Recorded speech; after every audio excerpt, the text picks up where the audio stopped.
Route 616, your home for all things Marvel main continuity. Hello, everybody, and welcome back to episode 84 of Route 616. It's been a few weeks, but we are back. And we're going to see how long until I can distract Ryan and make him start the recording over again.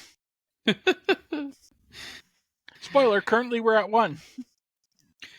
So we got Bill back here, of course. This podcast doesn't happen for at least the two of us. And then there is still a missing Dan.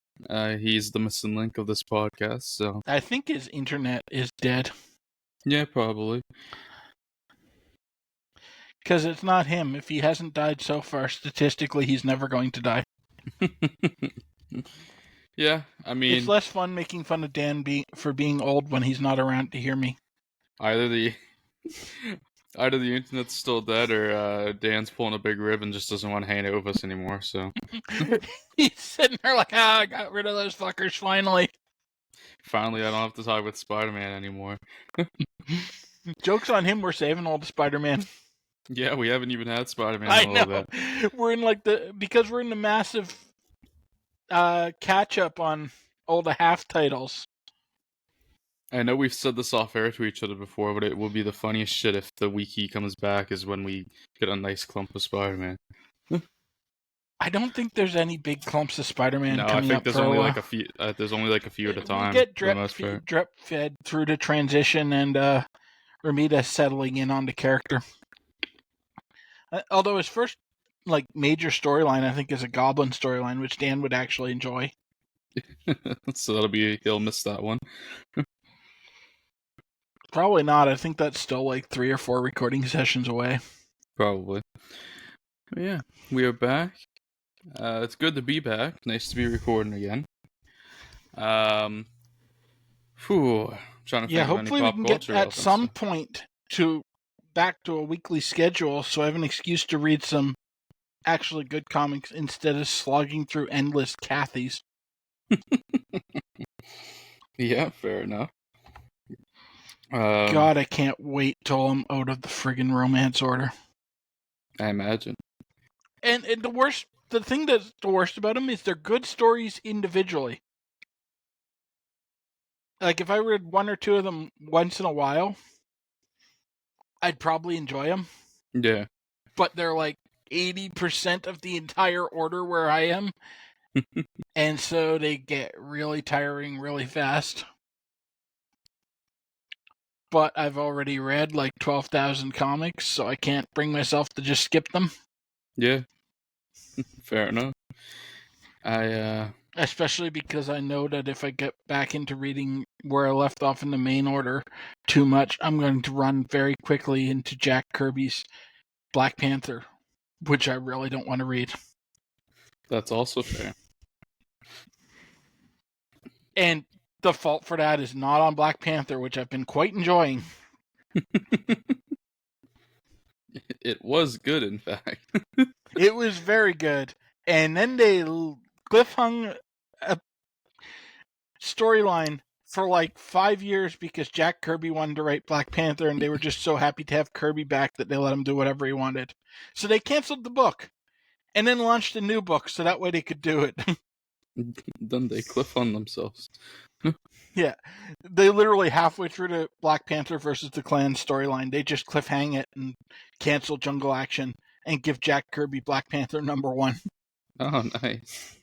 Yeah, no explanation, nothing to end the story. It's just the book's gone, then like 3 months later, a Jack Kirby Black Panther book's coming out. So they just canceled the other one to give Kirby the Panther. Yeah. And having now read most of Kirby's Eternals, which is his best returning work, and all of Kirby's work on Captain America, I can say I dread anything else he's writing right now. You heard it here from Bill. Kirby back was not worth it. Yeah, Kirby art is not worth Kirby writing. So, I mean, I've actually been, I've certainly been watching some more up-to-date and current stuff and getting a little more hip with the pop culture as of late. But, which is weird for me because I'm normally so behind it's not even funny. But since we last recorded, you had seen the Iron Claw, and we talked about it last time. I have now seen the Iron Claw. Wow, that was quite the time, wasn't it? Yeah.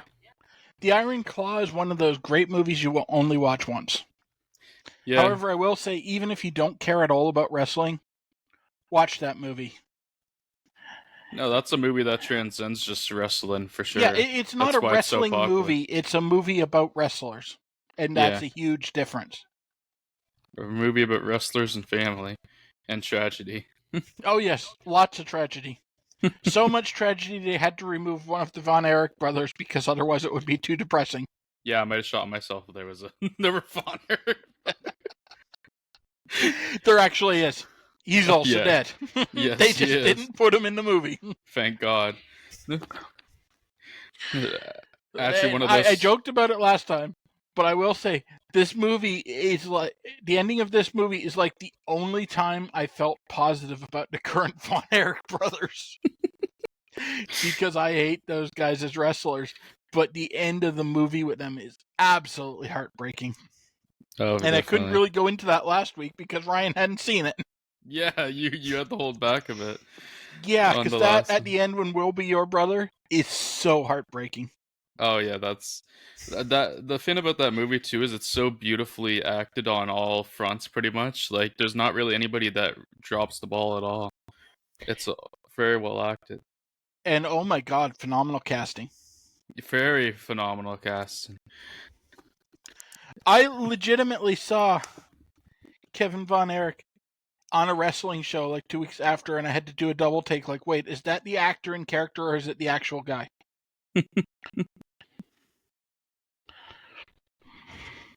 Yeah. Besides that, I mean, I guess if we're just talking about stuff I've seen recently, since I'm talking about being up to date, I mean that who I guess we're staying in wrestling for a second, but the Who Killed WCW doc, that was certainly interesting. Interesting and a waste of time, really, but Yeah, if I you realized it was probably going to be a waste of time before it came out, which is why I have not seen it. yeah, if you like people talking bullshit and besides like 3 people maybe. Oh no, they're probably talking bullshit too. They're Oh yeah, wrestlers from just the less. 90s. They're talking bullshit. And if you like The Rock just coming in every like twice an episode to say a meaningless line, then you've got the show for you. It's just basically Rock's 2012 run in WWE. I was Or flipping the channel. 2011. I was flipping the channel and looking at what they were doing. And I was like, "Whoa, that's pretty much one of the lines he has," and that's like his best line. He's just in it because he paid for it. Pretty much, yeah. He's just in it because he was attached to it. And whoever produced it isn't stupid. They're like, if we put The Rock in this, people will watch it for him. Yeah. So yeah, that was a. I mean, it's a great show if you have nothing else to do, but it's not something to go out of your way to watch because they really don't even really get into some of the aspects that would actually be interesting to get into, which is like kind of like what was the point of this, but exactly. The only way a good show about that will ever be made is if it's made by someone with no ties to the industry. Yeah, exactly. Who does actual research before they interview people and doesn't care about maintaining connections afterwards. And Because doesn't have an easy E bias. well, that's what I mean. Doesn't care about it maintaining connections afterwards because you're going to piss off some people when you say whose fault it actually was. Yeah. And that's why no one does it, because everyone has their own opinion about whose fault it actually was. And to be clear, I'm not accusing anyone because I don't know. Yeah, I mean But that's no a part matter of the whose thing. fault it was, you're going to piss someone off by saying it. And At the end of the day, it wasn't just one person's fault anyway. It was a whole conglomerate of people I'm that inclined contributed. to go with the blaming Time Warner for it. Oh, I mean They that's didn't probably want. They did. I think it could have survived if they had a network support that wanted wrestling. yeah. I mean, for God's sakes, TNA is still going strong today. And I AOL saw their 2002 output, and it was shit. the AOL merger on in the last That's year it. was AOL the didn't nail. want wrestling. And so it probably, even if WCW was good at that time, it was dead. In fact, the guy that was the president after that whole merger, the guy who actually canceled their TV in 2001, Jamie Kellner, he literally died he died like 5 days before the finale of that show came out, and they talk about him all a ton in the finale. He was the guy that pulled the plug on the program. Yeah. I mean, I don't really blame him. That was a corporate decision. He was just a bagman, but Well, he hated wrestling, so I guess he supposedly had an agenda. the company as a whole was full of people that hated wrestling. Wrestling was Yeah. not well regarded in No, 2000. I mean, like they go into, it's pretty It was, much Ted Turner himself that was the only one that really wanted it. yeah, it was in its biggest boom period in history. But literally, if you didn't like wrestling, you hated wrestling and you thought it was stupid, and everyone who liked it was stupid. Yeah. That's kind of a difference between then and now. The wrestling is a little more respected now as a whole. Yeah, now it seems like even people that don't like it are like, yeah, it's an art form. I get why people like it. Or at least, I'm not going to judge you harshly for liking it. Yeah, there's been a pretty big turnaround on that. Back then, if you liked wrestling, you were an idiot and you probably fucked your sister. Yeah. And that was true for only some of the people in several states. Sometimes they had to settle for a cousin. Their family tree wasn't that branchy. Besides wrestling-related content, I mean, I jumped on the Has Been Hotel train, and I think Bill's briefly touched on that on the show I before. actually hadn't brought it up. Or maybe you didn't, I guess. But we're both huge fans of that. Yes, that is a great show. It's targeted at two large demographics: theater kids with religious trauma, or the queers. And great stuff there. Very excited for a second season. It's been hard not to rewatch that already. Bill's watched it like 5 times. 6. It's only 3 hours to make it through the entire series. True. They are short episodes and they breeze by. I've also been watching the related series Hell of a Boss, and that's been fun. Yeah, I'm going to give that another try because you said it got good. Yeah, I watched the premiere of the second season the other day, and that's where I left off so far. But I'm in the second season now. Probably after I finish this season of Letterkenny, I'm going to go watch that. So those have been fun. Not as fun. The Night Swim, and a horror movie from this year, not so good. Gave that like a 4 out of 10. Not really that good. You liked it more than just about anyone. I think it has a 4. Are you related to the production company in any way? No, I think it has like a 4.7 or something on IMDb. So I'm slightly below, I think. Every review I've heard says it's utter trash. Well, the other sites might have worse reviews. The other big boys. I don't really go read the review sites because I don't trust them. Because people review bomb all the time. People review bomb, and people either give stuff a 1 or a 10 and like no ratings in between. Like not even deliberate review bombing, just I kind of like that, 10 out of 10. Didn't really like that, 0 or 1. Look, it's very stupid and contrived, but it pulls itself back enough that I'm like, it wasn't completely terrible. The ending's actually pretty good, but it's not that good. I wouldn't go to your way to watch it if I was a trusted source. That's what I would say. Not that I'm a trusted source, as Dan or Bill would say. Well, here's the thing. Ryan likes a lot of shit and refuses to watch a lot of good stuff. But when Ryan says something's bad, it is actually bad. That's pretty accurate. If I say something's bad, you should probably take that seriously. That part you can be trusted on. And that was a very not good movie. Like I said, not completely terrible, but it's not worth your time. What else have I watched? There was a couple more, I think. I mean, one that wasn't really new would have been The Edge of 17, a nice, fun teen drama. That was cool. It has an early Haley Steinfeld acting role, so that was a fun I legitimately don't think I've ever heard of that. I guess it did well at the time. I'd never really heard of it until I watched it, so I think it went under a lot of people's radars, but it was fun. Probably. If it came out anytime in like the last 20 years I wasn't really in the market for teen dramas, so I could have very easily missed it even if it was a big deal. Yeah. And then I guess the other one that's kind of recent, although I started back from the beginning, was The Boys. Very popular show, that one. I'm currently halfway through the first season again. I've never even finished the first season, so I'm trying to get caught up because it's very pop culture relevant and people are talking about it. The show is good. And it is very good. I specified the show is good. Because the comic is very Garth Ennis. Yeah. All of his bad features are in that comic. I've never read the comic. Hopefully one day, but well, we'll see. Don't. If you like the show, don't. It's just Garth Ennis' hatred of supers. I think The Boys is one of those rare things where the adaptation is so much better. It's kind of impressive. Yeah, it's right up there with Starship Troopers, although unlike Starship Troopers, it doesn't entirely change the meaning of the source material. Because the meaning is there in the comic of The Boys, but it's much more of an attack on the idea of superheroes than on the right wing per se. Yeah. Because if you didn't know, Garth Ennis hates superheroes as a concept.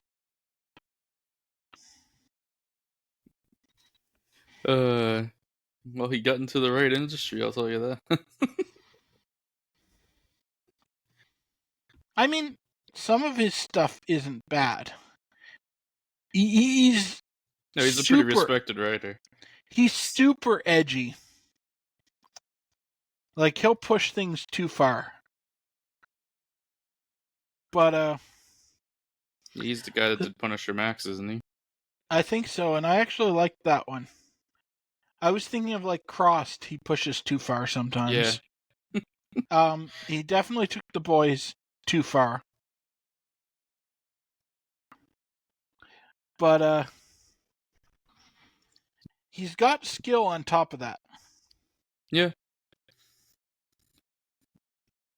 I guess it's one of those fins where if you can kind of push fins a little bit if you're the right person. And I guess he's the right guy. Yeah, because he pushes things in Punisher Max too. But it works. It doesn't always work in Crossed, and it almost never works in The Boys. Well, I think that's why Crossed had a really strong start and then kind of petered off relatively. Yeah, because conceptually it's a really good book. After a while. But he got too caught up in just, oh, let's have this person do this horrible thing just to get a reaction. Yeah. And if you do that all the time, you stop getting the reaction. I feel like I remember you talking about that years ago in the place that series in the place we used to work at. Yeah, because I read all of Crossed. Because there's only like 20 or something issues. Yeah. And so I read it, and it started really strong and then just fell apart. Yeah, and then you probably didn't even you didn't even make it to all the weird like miniseries. I think I did. I think I finished it. Holy. Oh, you mean the miniseries afterwards? Yeah, I didn't read those. Yeah, you got the main shit. And by the end, it was more of like a morbid curiosity. Where the hell is this gonna go? Yeah, like the time I read, what was it called? The ending of the Ultimate Universe, where all the people die. Ultimate End? I don't think that's it. Not actually ending, but like... Oh, Ultimatum. Yeah, Ultimatum, that was it. Yummy, you're awesome. Yeah. I read that not because it was good, but just because I wanted to see how wacky their ideas got. Yeah. They got wacky. And I'm looking forward to having to reread that particular series. As I have started tackling the Ultimate Order, let's go. I'm holding off on the Ultimate Order till I hit it in the main order, because there are some crossovers. Fair enough. Of course, that means I have to read a whole bunch of shitty 2099 first. Yeah. I'm not really looking forward to the 2099 stuff. No, 2099 is not good. Dude, nobody wants to read anything besides Spider-Man. And even some of the Even Spider-Man's Spider-Man not good. 2099 isn't very good until later. Like, Kinda, when they bring the character back, it's great. At the time, it's edgy 90s bullshit. it's kind of it's almost funny how much better DC's futuristic stuff is than Marvel's, because the idea of Beyond over 2099 is better just on a conceptual basis, because you're not locking yourself in a time period. Well, I think it's also the fact that when DC wrote it, because DC was full of every bit of the 90s edgy bullshit that Marvel was. Yeah. It's just DC didn't write Beyond, then they wrote it in the 2000s when people had ranged stuff back a bit. If they had written in the 90s, it would be just as bad as 2099. Probably, yeah. But it's always felt like to me that the Beyond stuff kind of worked out better than the 2099 stuff as a whole. I think as a whole, DC's better at alternate versions. Yeah. Because, and I think it's down to the way the characters are written. Because Marvel writes about, like, characters, and DC stereotypically writes about powers. Now, I mean, obviously, this is not always the case. But, Marvel tends to, have such locked in personalities that it's hard for them to just do, like, a mini-series with a tweak. Yeah. And excuse me for 1 second. Well, please stand by, folks. Yeah. Hope everybody's enjoying the episode so far. It's been a pretty fun time. Yeah, don't go to your way to watch like half the stuff I talked about. The stuff that we talked about, you should check out. Iron Claw, good shit, awesome shit. Has Been Hotel, Hovel Boss, those are both great. If you like teen dramas, The Edge of 17 is pretty good. Yeah. So. All right, I'm back. Alrighty. I had to address some background noise.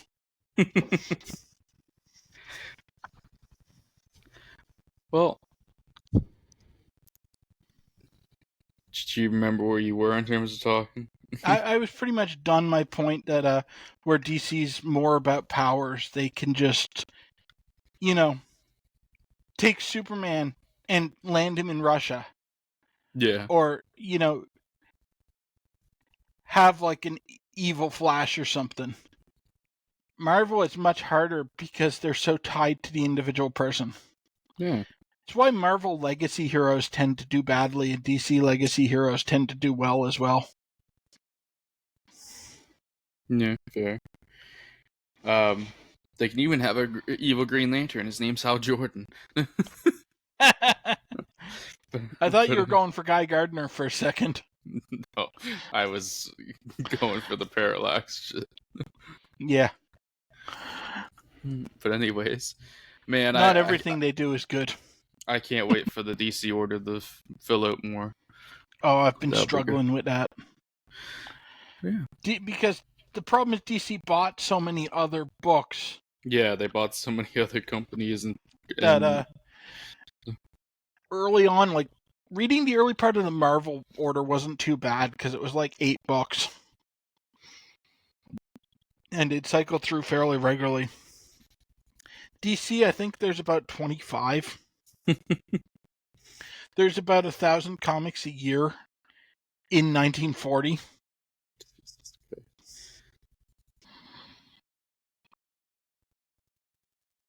And, like, the best ones are all right. But there's an awful lot of generic strongmen fighting generic gangsters. At least the DC order, because he obviously knows how how much it is as a whole. At least there's the 3 different tiers of how you want to tackle it. Yeah, they were smart to set that up. I mean, the Marvel Order has that too. It's just less pronounced. Yeah. Because you can filter by essential or core. Oh, definitely. I've just never felt the need in Marvel. No, because I've felt the need in DC, but I've resisted it because I realized that going forward, like, I know less about less DC history than Marvel history. And so going forward, I'll really appreciate knowing who these people are when they turn up in more important stuff. And I've already gotten some wild surprises. Like why Scribbly is in the order. Yeah. Do you know that one, Ryan? No, I don't really know why.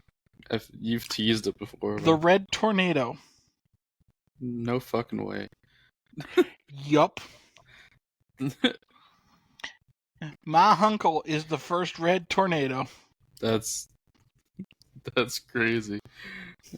That's insane. The Red Tornado's my boy. I love that. The first incarnation is dog shit. that sucks. He's awesome later on. He's not a he at this point either. He's a middle-aged woman in a red onesie, like footy pajamas, with a pot on her head, hitting people with a wooden spoon. Well, and no, I'm not exaggerating. Oh yeah, with like 2 4 or 5-year-old sidekicks called the Cyclone Kids. That's her youngest daughter and Scribbly's brother. I'm not making any of this up to dismay Ryan for comedic purposes. This is all canon in the actual comic. It's crazy. I mean, the Red Tornado switches up quite a bit anyway. Yeah. Because eventually they decided to make an actual superhero instead of a parody of superheroes. Oh, shit. Well, I think it's about time we got into the actual comics on this comics podcast. So it's all Hulk and Namor this week, folks, with a guest appearance from Iron Man in here too. But we're gonna start off that second part of the crossover with Namor and Iron Man that we started last episode, which is Tales to Astonish number 82A story titled "The Power of Iron Man." Written by Roy Thomas, Stan Lee, art by Gene Colan and Jack Kirby, Dick Ayers on inks, Jack Kirby, Dick Ayers on cover, Artie Smick on the letters. May 1966 release date, 12-page story, and I will take this one. And before we even get into the synopsis, I will say the art was not very good in this comic. Oh, no, this one was rough. This one was rough, which is a shame because it's an important issue in terms of the crossover. Turns out I was wrong last week when I said if you were reading Iron Man, you didn't have to read Tales to Astonish. This one actually does have some pretty important Tony developments in it. Yeah. I thought they happened in the next Iron Man issue, but they happen here. I mean... In fact, this is more of an Iron Man comic than a Submariner comic. It's just in Submariner's book.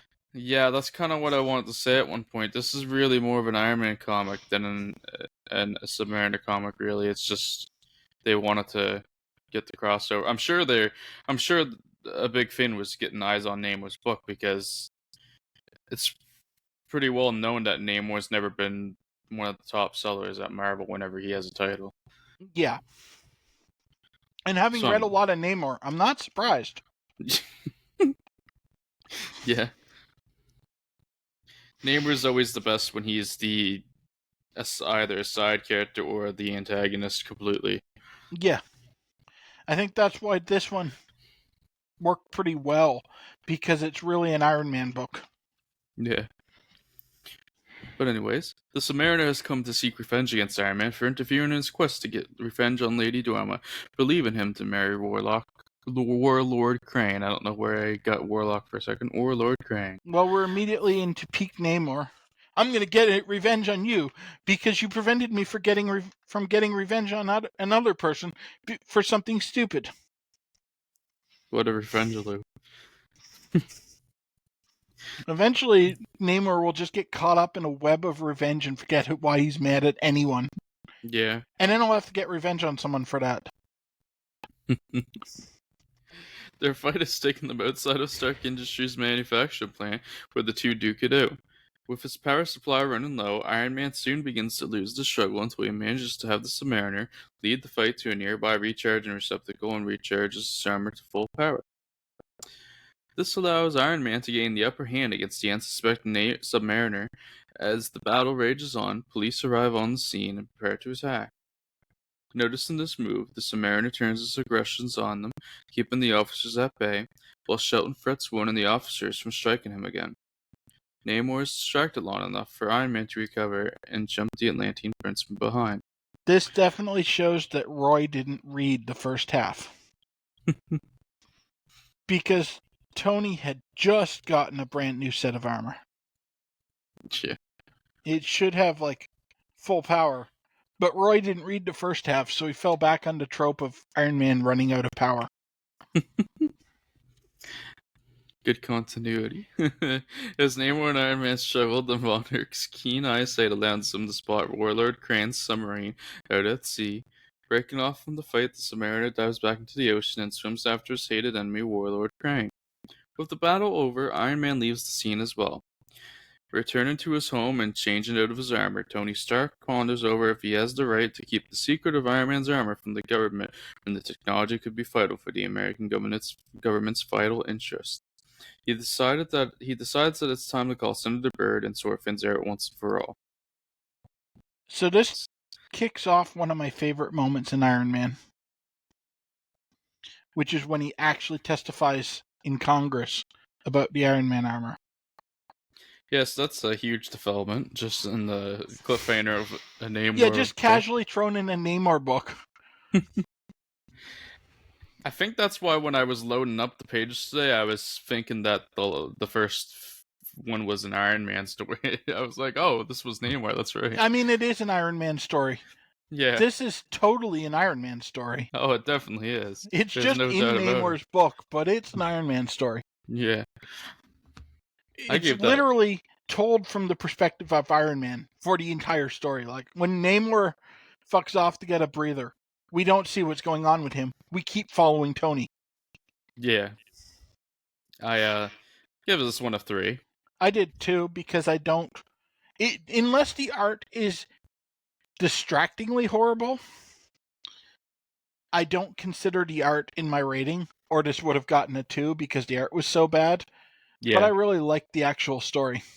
The art was on the verge of being bad enough to be docked, but it just missed the mark. There's only been one comic in the entire time I've been reading the order that I've docked for the art. I'm guessing we haven't covered it yet. We have not covered it yet. You've heard me complain about it. It's the Captain America that's drawn by a comedy artist, which has big swollen comedy bruises on people when they get punched and stuff. Yeah, I think you mentioned it on the podcast. Yeah, I mentioned it last time on the podcast too. It was so out of tune for what was going on in the story that it actively made the story worse. Yeah. Yeah, that's one thing I always mention if the art did play a part, but I try not to let it often because it sometimes that feels a little unfair. Yeah, I don't like to dock it just because it's a style I don't like. It's very, that's the thing there, it's very subjective. It's super subjective. Like, is a story generally well constructed or not? You can kind of be impartial about. But too often with the art, I just don't like this style. Other people might. Well, not all of that issue was like really good or anything, but that had such a strong finish that it kind of guaranteed it the 3. Yeah. I think the biggest harm with the art was that Jack Kirby can't really draw Iron Man armor very well. Apparently not.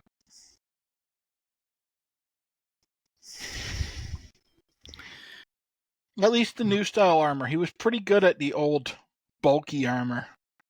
Yeah. Goddamn details. Oh no, Kirby's good at details. Yeah. I mean, we've seen enough Kirby machinery. He's good at details. That's the difference. It's details on background stuff and machinery and big cosmic stuff to compare to people. It's the people that he's not good on details. No, he's not good on people's detail. He can draw like 3 faces. Yeah. But let's move forward, get into some good old Hulk action. Good is not really the right word for this I first was one, but just going to say that because I know what this story arc is.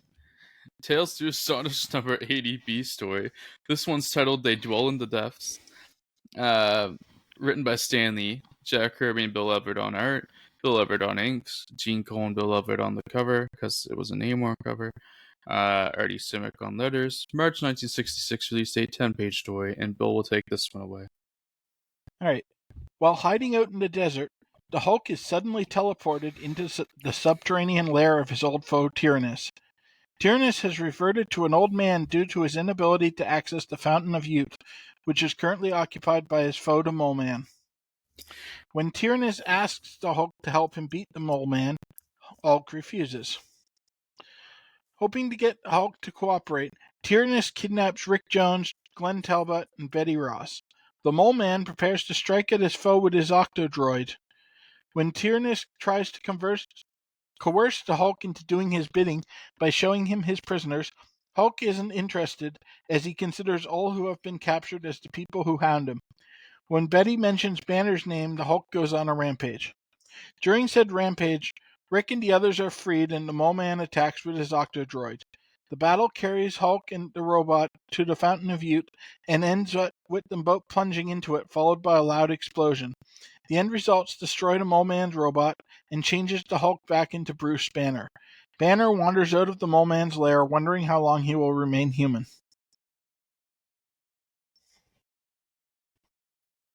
Yeah, that That sucked. synopsis wasn't bad. You know what? I didn't hate this one. The It synopsis was made it sound mostly better than it was. well, it was mostly set up that at this point had the potential to do something interesting. I gave this a 2. I didn't like it. I gave it a 3 because I thought they were going to do something interesting with the Fountain of Youth. I mean, I like the Fountain of Youth part. I liked that Tyrannus had become old and decrepit. I liked the Fountain of Youth. I wasn't super excited. I was less upset by the prospect of Tyrannus than by the prospect of Mole Man. Yeah, I wasn't super excited by the prospect of like Tyrannus and Mole Man, but I did kind of like the idea of the Hulk getting caught in this war over something and having to get out of it. I was impressed they knew what issue the reference that Hulk had faced Tyrannus. That was my biggest takeaway. That's true because I had forgotten that. I couldn't fucking believe it. I saw Yeah. that editor's note and I was like, holy shit. They got their Someone went shit back together. through the archives and actually looked. No, this was a very low 3 for me, but it did manage to eke out a 3. Oh shit. Yeah, no, I couldn't Spoiler, that run does not continue. let's talk about that as we I'm move. gambling on potential that turns out not to be there. Tales to Astonish number 81B story, titled The Stage is Set. We've got Stan Lee writing again. Actually, it's the exact same team. Sam Rosen's on letters. April 1966 release date, 10-page story. And it's funny because we did. Yeah, this one. Good. A terrorist organization known as the Secret Empire has hired Fred Myers to Boomerang to steal the Orion missile. Hoping to avoid Jesus Christ, that's a run-on sentence, my god. Hoping to avoid confrontation with the Hulk. Deep below the Earth's surface, Bruce Banner tries to find his way out of the underground world, running into the aged Tyrannus. Banner manages to coerce the old man into revealing that his matter transference device will get him back to the surface. Banner heads towards the device but has to wade through the combatant forces of Tyrannus and the Mole Man. Meanwhile, Rick, Betty, and Glenn manage to make it to the surface where they are attacked by Boomerang, who kidnaps Betty in hopes of using her to get the Orion missile as ransom. Back underground, Banner is forced to become the Hulk in order to fight his way through the battling armies and succeeds in making it to the lab of Tyrannus, although the Hulk hates the machines and begins to smash his way through the various devices. He manages to find the matter transference device and to activate it to return to the surface. Ta-da. So there's one good thing in this book. Boomerang. It's funny because I like this one more than the last one. Wow, I did not. Yeah, I know, we completely disagree. And you're technically more in the right because the site averages support you, but I don't know, the Secret Empire is pretty lame, but I can work with that. The Boomerang Secret rules. Empire gets a big pass from me for being basically Marvel's first event. Yeah. Because Boomerang it turns up rules. in Captain America, it turns up in Iron Man, turns up in Namor, it turns up in Hulk. Yeah. Boomerang rules is perfect boy material. Oh yeah, Boomerang is a total boy. Not my boy, but he's a total boy for someone. He is a boy contender for me. I don't know. We'll see what happens. He hasn't worked his way in yet. I don't know. I don't know. We got all the cast of characters here. I think one thing that really hurt this issue was the way they resolved the big battle between Tyrannus and Mole Man, and that Hulk just rampages for a while and then gets teleported to the surface and it's completely anticlimactic. See, I was just happy we got through that bullshit. So. I was happy it was done because I didn't want to read it, but it was bad storytelling. Oh I'm yeah, for assuming, sure. like, for someone that actually thought Mole Man and Tyrannus were cool, which must have existed back then because they got used a fair bit, so people had to be into it. It's just like, fuck you. You thought you were going to get a cool story. No, Hulk's just going to rampage in a different place, and then we'll teleport him to the story we actually care about. I think the people were probably pretty interested in the underground stuff back in the day because it was. Yeah, there was a lot of fiction about that. Well, it wasn't really a dried up concept yet. Yeah, and that's why I try to be somewhat generous to underground stories, even though I dread reading them personally. Yeah, but I think the dissociating part with me is none of this underground shit is any good. No, it's the bad. It ends up being bad, but I Iron call the bad stories bad, but I try to not make them bad just because they're Mole Man or Tyrannus stories. No. Although Mole Man has a terrible record so far. Yeah, and he's the best performing underground villain. Yeah. He's definitely better than Queen Nala, and Tyrannus is on a pretty big losing streak. He's Literally, old the and only decrepit. Tyrannus story I've given a 3 to was the one where I'm like, they might do something interesting with it, so I'll give it a 3 because it's building something. And then I read the something and I'm like, I regret that 3. I thought I'd found Dan when I saw Tyrannus in these pages.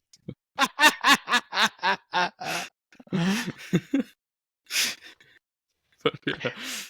I did like that they left Tyrannus still old. He's more interesting that way.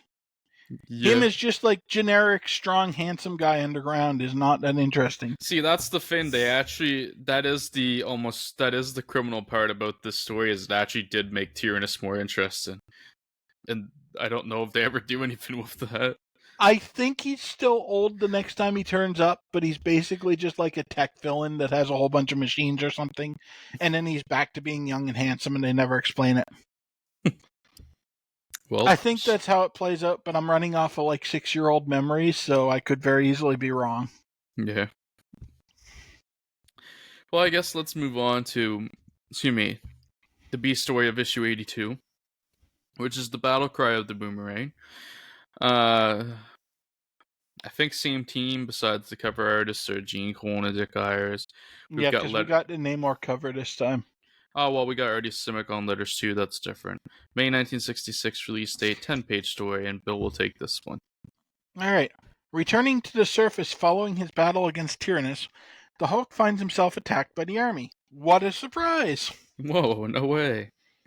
Anytime they can't figure out how to fill a couple pages, just have them fight the army. The army is still looking for Betty Ross, who has been kidnapped by the boomerang. The army hasn't gotten this much. The army hasn't gotten this much. Hasn't gotten this much work. They probably didn't have to since the Bush administration.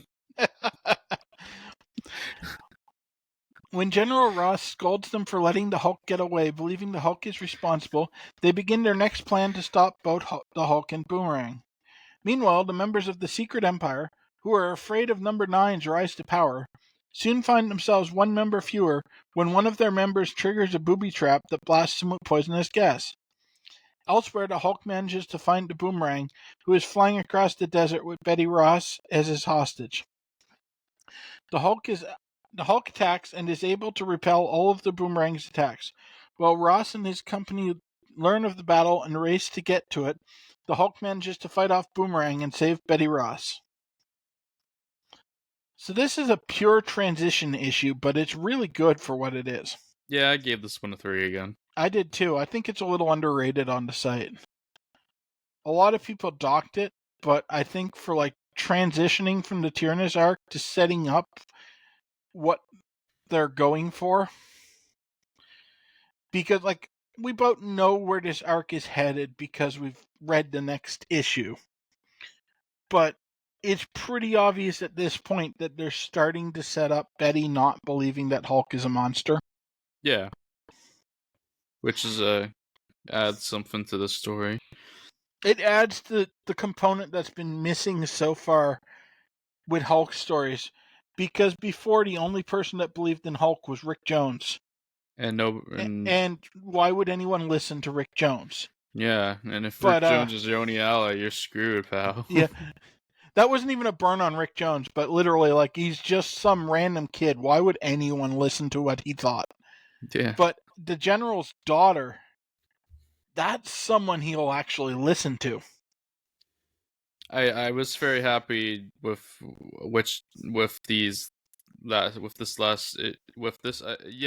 issue they came back in the fall.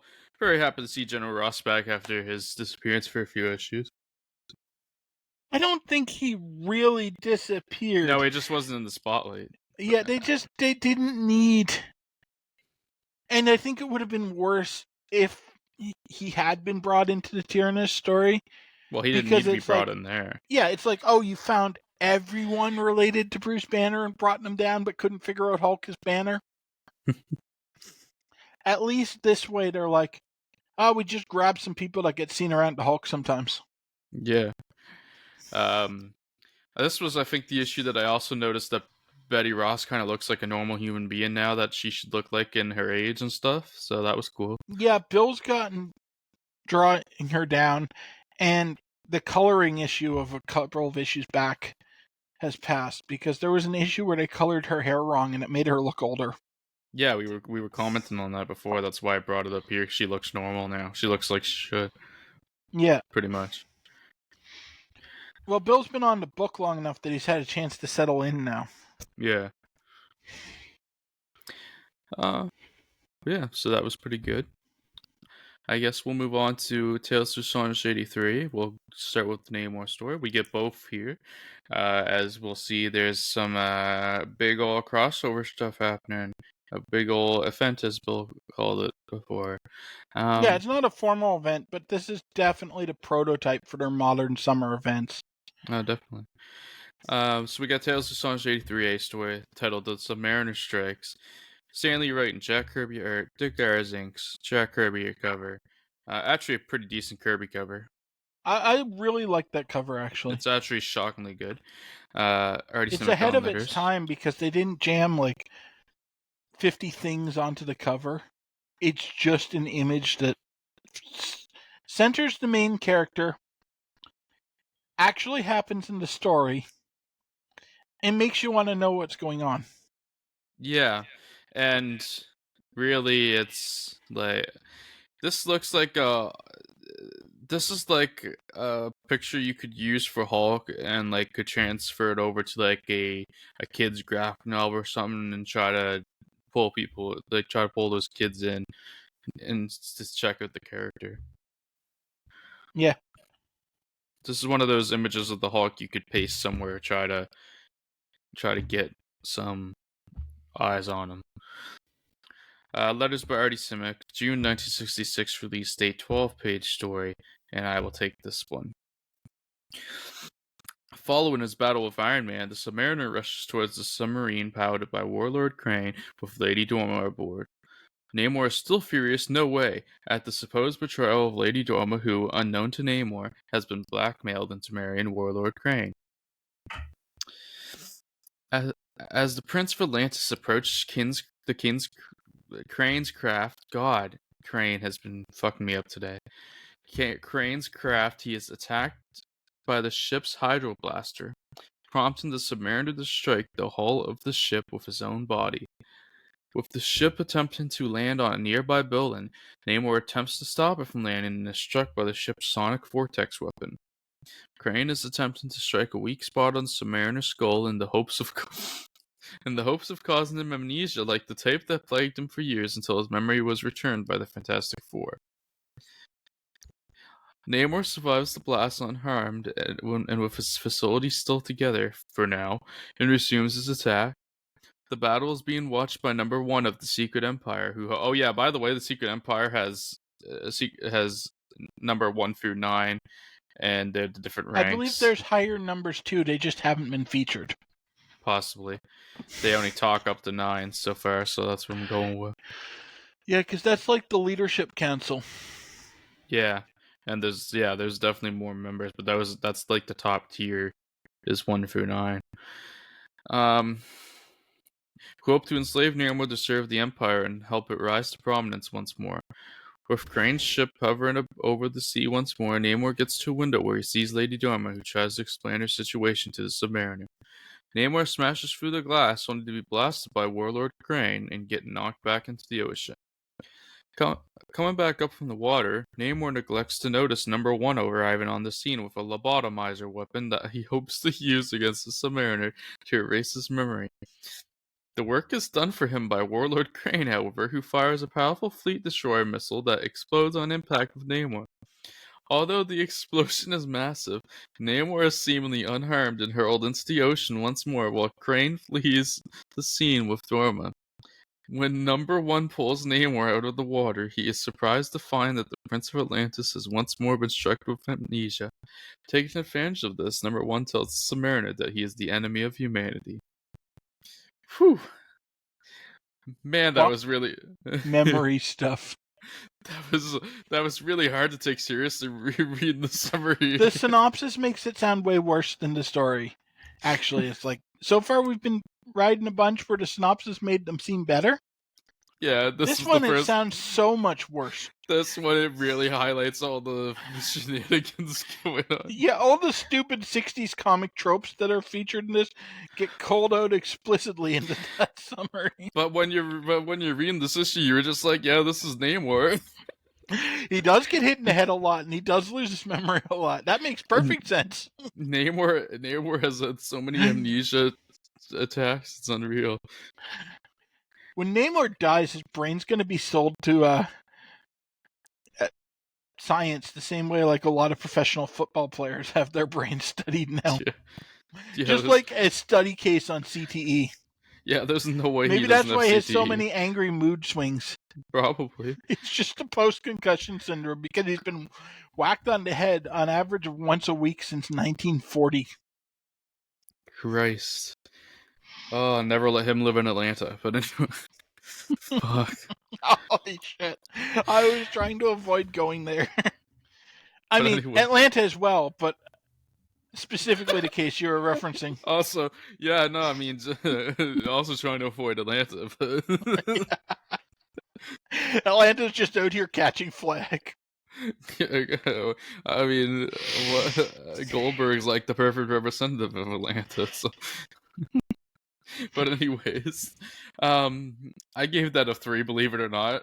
I gave it a 3 too because, like I said, the stupid stuff is way less prevalent when you're reading the comic. Which the site agrees with. It's pretty close to a 3 on the site. Yeah, anything over like a 2.75 is basically a good comic. Yeah, because you're always going to get some people that dock it because they don't like the character or they didn't actually read the book or so. If I don't read the book, I'm not going to rate it. I'm going to skip it. But whatever. These fuckers is out here doing shit. But let's move on to the last comic of the day. Sorry, Atlanta. Actually, not really. But anyways, Tales to Astonish If number they had 83. dignity, they wouldn't be Atlanta. Tales to Astonish number 83B story. Less than monster, more than man is the title. The exact same team. Sam Rosen's back on letters. June 1966 release date, 10-page story. And Bill will take this one away. Having saved Betty from Boomerang and taking her to safety, the Hulk once more becomes the subject of a Gamma-based manhunt. As General Ross believes that Betty has been kidnapped by the Hulk. Learning of this, the Secret Empire again dispatches Boomerang to try and capture the Orion missile. Okay, no they don't. They're taking Boomerang back to pay for his failures, and he's like, fuck you, I'm gonna get the missile. And then he just jumps out of their helicopter and flies away. Yeah. As the military hounds the Hulk, trying to get him to lead them to Betty, Boomerang attacks Gamma Base, hoping to claim the missile. While at the headquarters of the Secret Empire during a meeting, Number 2 suggests that they punish Boomerang with a swift death for his failure. Number 9 objects, and the rest of the Secret Empire tell him that this is the final straw, as he is under suspicion because of the death of Number 5. Number 2 sentences him to death for treason, but Number 9 makes his move, launching a stun grenade, and effectively destroys all of the Secret Empire aside from Number 1. General Ross and Rick Jones manage to track the Hulk back to where he's keeping Betty. Reunited with his daughter, Ross is told the truth that the Hulk had saved her. However, the frustrated Hulk, tired of being hounded, jumps away from the humans. And that's the end of it. So keep an eye on Number 9. Because that's going to be an interesting development coming up. Yeah, Number 9 has been accused of wanting to completely lead the Secret Empire, and also accused of killing Number 5, which wasn't really talked about in the synopsis for the last one, but yeah, Number 5 was just suddenly killed. Yeah. Assassinated, I think For it his was. next impression, Jesse Owens. And I can say that because I know Ryan hasn't seen Blazing Saddles. True. And so Ryan won't know who Number 9 is from that. And yeah, and of course we know Number 1's busy with Namor, so that's why Number 1 wasn't included. Yeah, that's why Number 1 wasn't included. There's a bunch more Secret Empire shenanigans still to come. Yeah, so we'll find out what those are. Speaking of what's to come, we'll talk about what's getting covered now. Oh, well, we didn't say our ratings, I guess. I gave that a 3. I gave this a 3 as well. I really enjoyed this. Let's go for the Secret Empire side of things. Mostly I really liked the setting up of Betty Ross as an ally for Hulk. Yes, that was really good. And this is the highest rated comic of the day. Yeah. But yeah. We got next week coming up. We've got Tales of Suspense 78 B story, 79 B story, 80 B story, 81 B story. Then we get some Strange Tales back in the fold with 146 A story and 147 A story, and that will be our week next week. All right. So tune back in for those. Well, next week's subjective, we'll see what happens. We might. It's all hopefully. Secret Empire next week. I assumed it probably was. I assume it'll be another couple weeks or so of Secret Empire. Maybe a few. I don't know how long this goes. I'm assuming it goes through. 149A, I think, is the end of the Secret Empire. And then we just have to tie off what's going on with Hulk and Namor. Nope, still Secret Empire. Hang on here. Yeah, there's a whole Namor stretch after the Strange Tales stretch. Tales to Astonish 86A story is the first story not related to the Secret Empire. And that's 3 weeks away right now, I think. Yeah. Looks like we have 2 full weeks of Secret Empire. Pretty much. Which is fine. I generally enjoyed the Secret Empire arc. Yeah. Well, so yeah, if you are intrigued by the Secret Empire stuff, we're gonna have it for the next couple weeks, essentially. They're So not as lame as they seem right now. it's actually been shaping up pretty good just so Yeah. far. Like the first time you see them, they're like, "Oh, come on," and then they've been And we shaping aim up. to keep you entertained with them going forward. Unfortunately, the Secret Empire has no Captain Hydra, so you have to wait till 2017 or whatever. I'm pretty sure that's an entirely different Secret Empire. It is. It is. That's when it's Hydra. Yeah, and currently So, it's AIM. nice. Wow, Hydra just stealing from AIM. I can't believe that. Usually it's the other way around. God, AIM had some clout at the start, didn't they? Yeah. I feel fine spoiling that because it's literally revealed in the next comic we're going to read. Yeah, that's fine. I don't care too much. Yeah, no, but I try to avoid blatant spoilers for stuff that's coming up, but Yeah. AIM is going to generate a lot more interest than Secret Empire, so I might as well give away their AIM. Yeah. AIM is gonna get some heat. Let's go. Anyways, that was this week's episode. Glad to be back. Hopefully it can start being more consistent again. We covered what we're covering next week, so that's good. I guess we'll start heading out at this point. If you enjoyed the episode of watching on YouTube, please like, subscribe, comment, even share if you would like to. Besides YouTube, we're available on Google Podcasts, Apple Podcasts, and of course Spotify. If you're on Spotify, click those polls. Let us know why you just love the Mole Man. I don't know. Fuck. I was going to say Tyrannus, but yeah, let's roast the Mole Man. Mole Man was the worst one in there. He's so shittier than Tyrannus right now. Yeah. At least Tyrannus they're doing something interesting with. Yeah.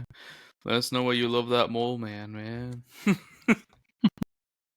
Anyways, we'll see you on the next episode. Hope you tune back, and hopefully there'll be some bonus wrestling content coming soon. And we'll see you all in whatever comes next. Peace out. Have a good one, everyone.